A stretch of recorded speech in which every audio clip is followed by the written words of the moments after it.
Assalamualaikum, salam sejahtera untuk kita semua. Berjumpa kembali dengan saya, Zack Playtopia. Terima kasih telah kembali.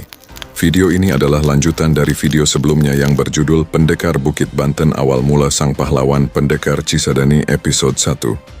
Buat kalian yang belum menonton episode sebelumnya, saya sarankan untuk menontonnya terlebih dahulu, agar alur ceritanya lebih jelas. Selamat menyaksikan.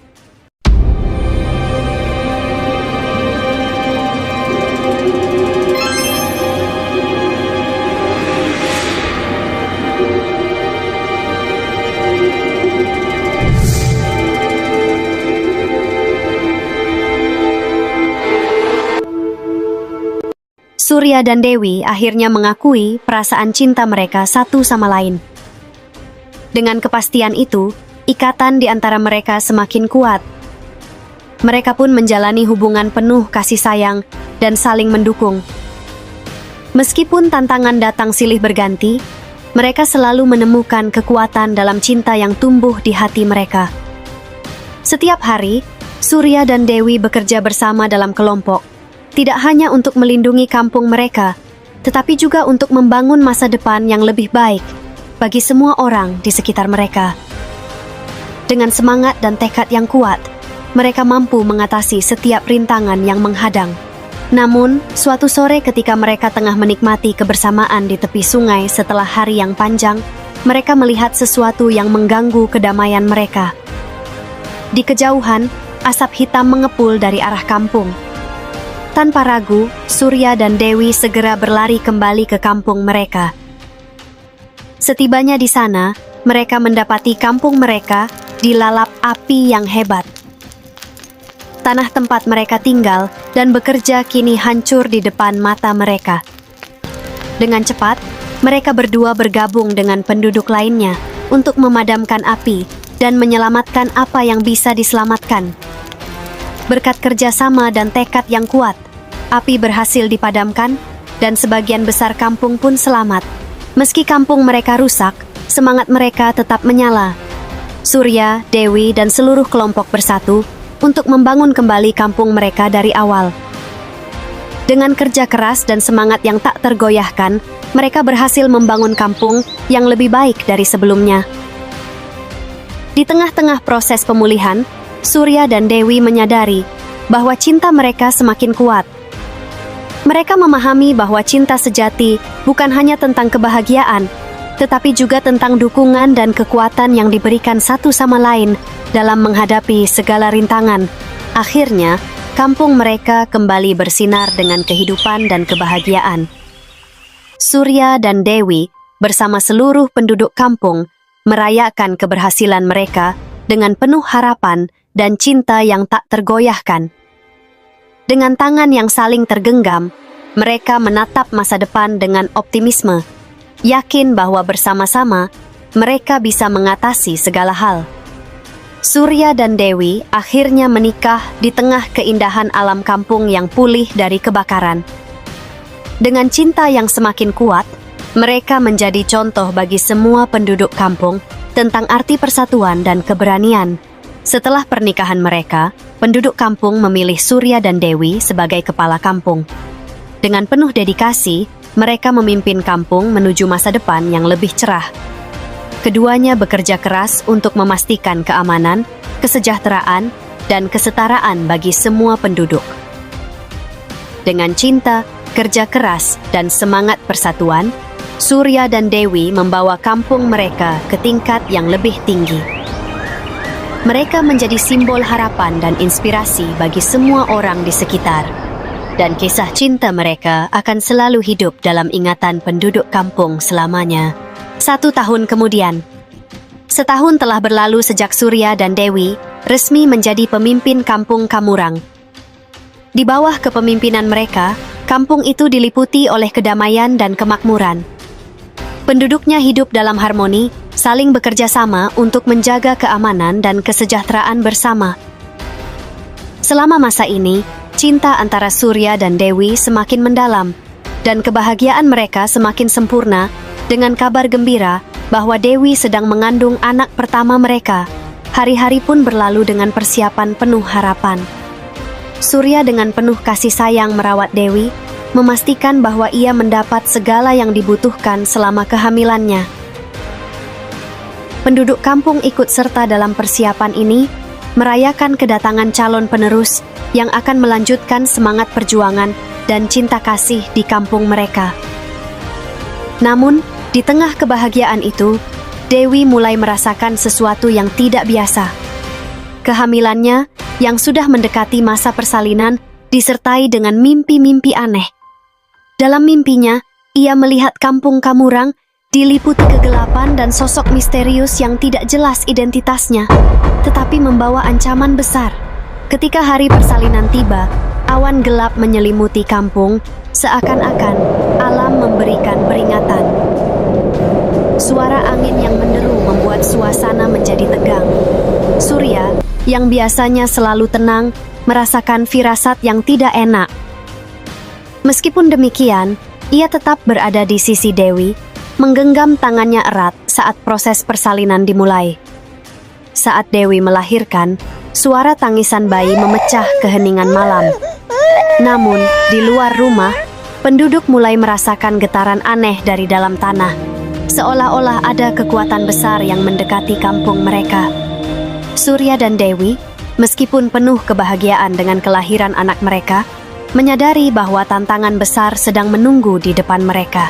Anak mereka, seorang bayi laki-laki yang mereka beri nama Bintang, lahir dengan tanda aneh di tangannya, sebuah simbol kuno yang belum pernah dilihat oleh siapapun di kampung itu.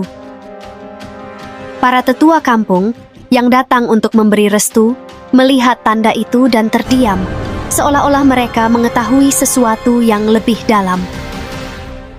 Surya dan Dewi harus segera mencari tahu makna dari tanda tersebut dan bagaimana hubungannya dengan mimpi-mimpi aneh Dewi serta getaran yang dirasakan oleh penduduk kampung. Mereka harus bersiap menghadapi ancaman baru yang mungkin lebih besar daripada apa yang pernah mereka hadapi sebelumnya. Malam itu, saat Surya dan Bintang terlelap dalam tidur mereka yang tenang, Dewi mulai merasa gelisah. Tubuhnya terasa ringan, seakan-akan terbawa oleh angin, dan tanpa disadari, ia mendapati dirinya berada di tepi sungai Cisadane. Air sungai yang tenang berkilauan di bawah cahaya bulan, memancarkan keindahan yang menenangkan. Namun, perasaan damai itu tiba-tiba berubah menjadi mencekam ketika seorang nenek muncul dari balik kabut yang melayang di atas sungai. Nenek itu memandang Dewi dengan tatapan mendalam, seakan-akan bisa menembus jiwanya.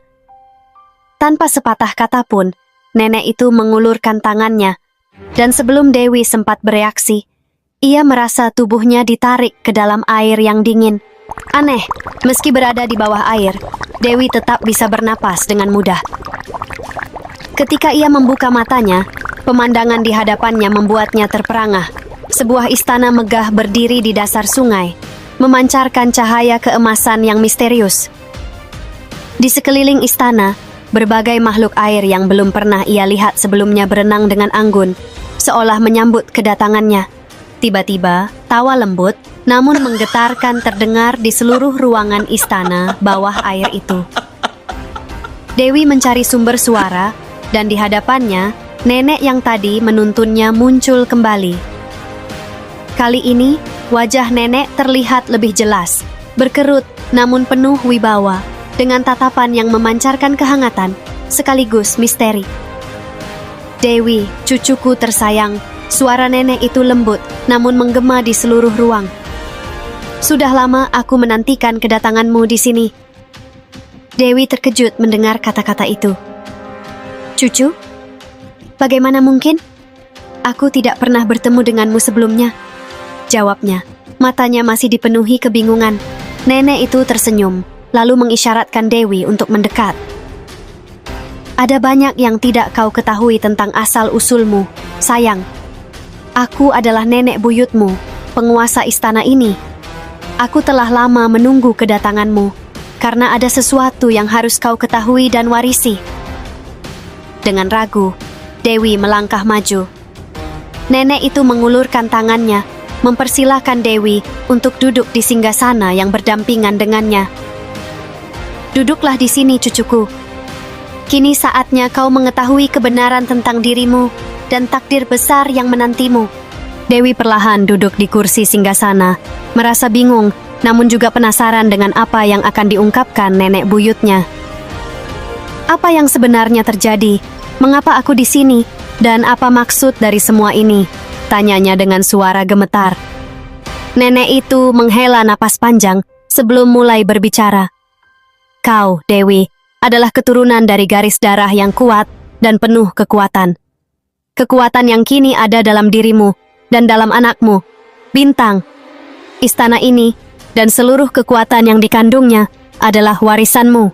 Tapi dengan itu datang juga tanggung jawab besar yang harus kau emban. Dewi menatap neneknya dengan mata berkaca-kaca, merasakan beban sekaligus keyakinan yang ditanamkan neneknya padanya. Apa yang harus aku lakukan, Nek? Bagaimana aku bisa melindungi Bintang dari ancaman itu? Nenek itu meletakkan tangannya yang keriput di atas tangan Dewi.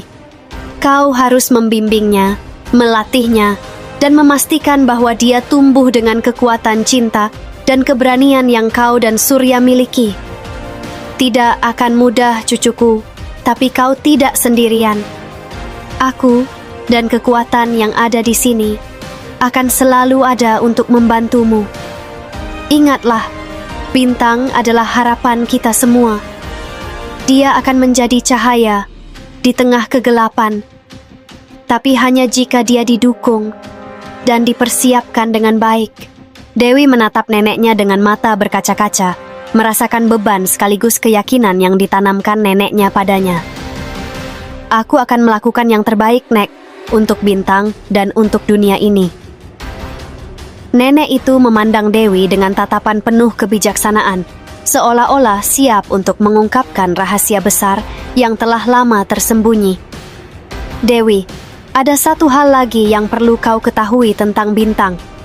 Ia adalah titisan dari seorang pendekar sakti mandraguna yang sangat terkenal, yang bergelar Pendekar Cisadani. Dewi merasa terkejut dan bingung. Pendekar Cisadani? Siapa dia? Apa hubungannya dengan Bintang? Nenek itu menghela napas, lalu melanjutkan dengan suara penuh rasa hormat. Pendekar Cisadane adalah kakek buyutmu. Beliau adalah pelindung yang sangat kuat, dikenal karena kemampuannya yang luar biasa dalam mengendalikan kekuatan alam dan melawan kejahatan. Kekuatannya diwariskan melalui garis keturunan kita, dan kini kekuatan itu terlahir kembali dalam diri Bintang.